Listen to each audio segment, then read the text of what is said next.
for property owners that are trying to sell, I think you're running out of options in the market.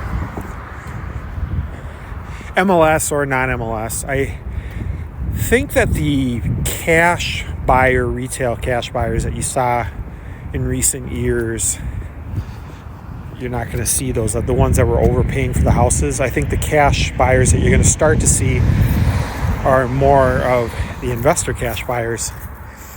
I think those are going to be more the rehabbers.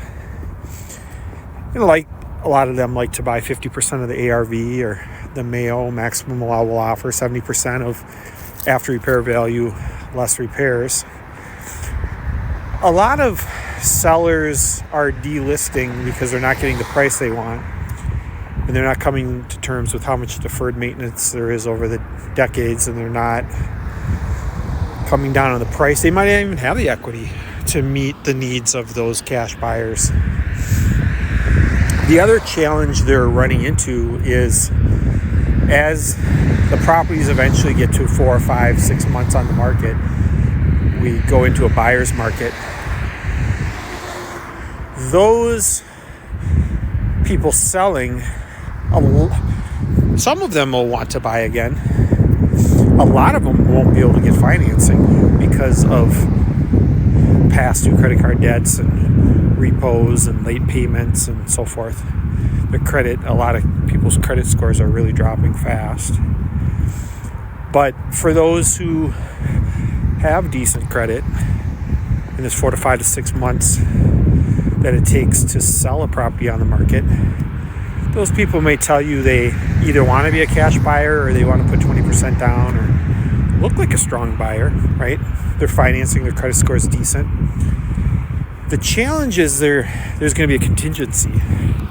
And that contingency is that their down payment or their cash offer derives from cashing out their equity. And if they're not going to do home equity line of credit or a refi or whatever to do that, which is going to get tougher with the lower LTVs and some of that kind of stuff, especially on the non-owner occupied,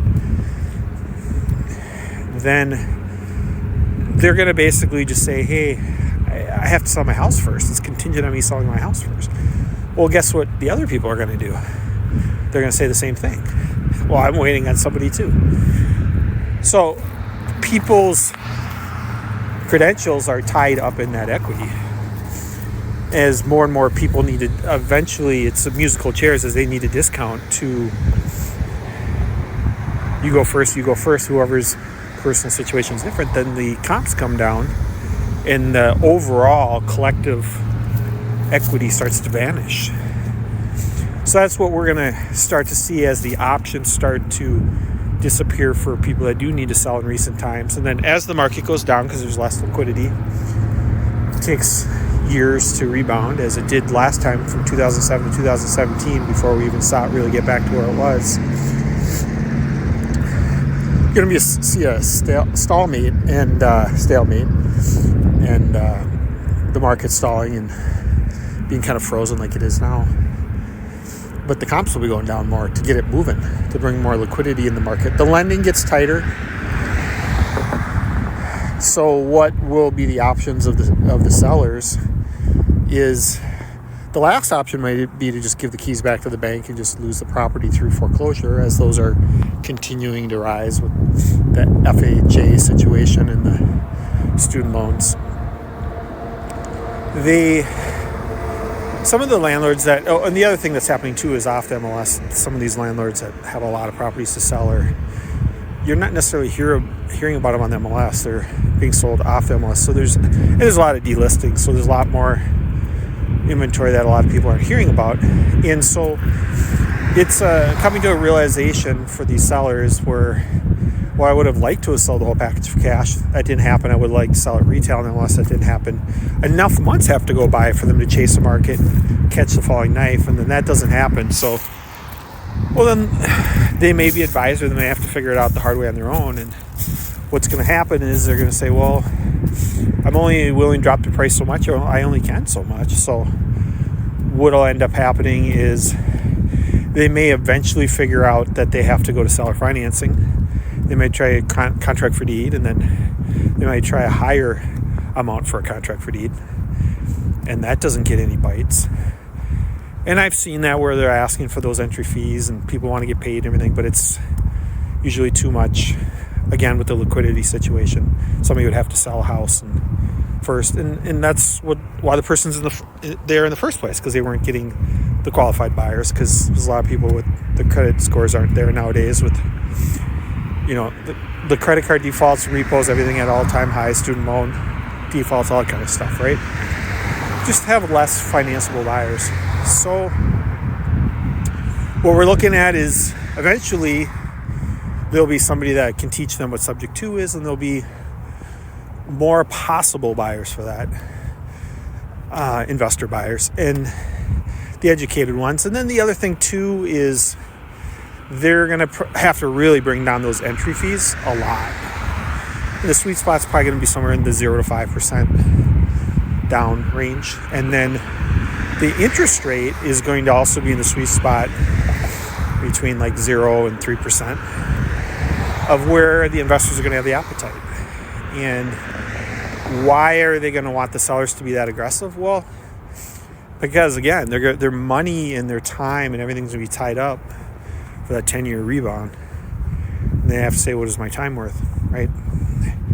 So that's why they don't want to put 50% down, because if they put a lot of money into it, a lot of leverage, they just get stuck, just like the sellers, because the LTV on the non-owner occupied for cash out refis is going to be pretty low, and then it's going to drop even lower, and lenders are going to get even more conservative, especially like regional banks, all these banks that are holding all these commercial loans.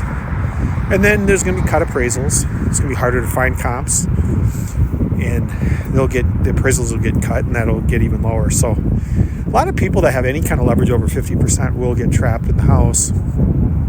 They'll have to just go with the seller financing option, but they're going to have to make it pretty amazing for that investor or buyer who's educated, that knows how to manage that and operate all of those. So just something to keep in mind. It does remind me of a two-sided marketplace where we're talking about sellers and buyers, and we're talking about investors on both ends, and we're talking about even portfolios. And we're talking about creative seller financing, and we're talking about cash purchases, and we're talking about deferred maintenance and fix and flips in some cases. Those are the kind of deals you hear at the haves and wants, MNREIA, on the first Tuesday night. I'll put a link in for the free pass or whatever for that. And there's also a pass to the Wholesale 101 class, because a lot of these sellers, a lot of the times the person working with the seller is a wholesaler that's doing these seller finance or the fix and flips. So they kind of learn about that. But at the haves and wants, what I'm providing for you is to understand the motivation in the situation and understand how the sellers are running out of options, so that you can explain it as an agent or a wholesaler or investor or a buyer, so you can help bridge the gap, so they can understand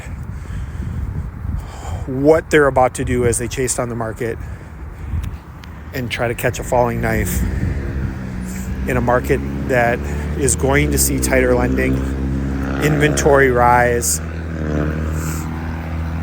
and fewer financeable qualified buyers.